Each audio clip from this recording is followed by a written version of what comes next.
बाज़ औक़ात ज़िंदगी में हम ऐसे मरहल से गुजरते हैं जहां हमारा सब्र और बर्दाश्त बेमाने नकलें रखता है। हम अपने दिल की गहराइयों से कुछ बदलने की कोशिश करते हैं, लेकिन हालात वैसे के वैसे ही रहते हैं।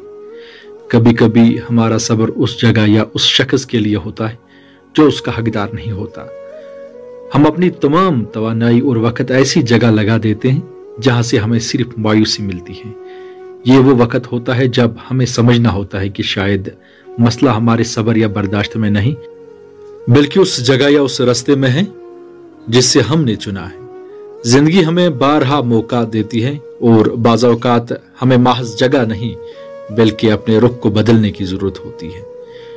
जब आपको महसूस हो कि आपकी मेहनत और सब्र का कोई नतीजा नहीं निकल रहा, तो ये सोचना जरूरी है कि क्या आप सही समत में जा रहे हैं। हो सकता है कि तब्दीली का वक्त आ चुका हो, शायद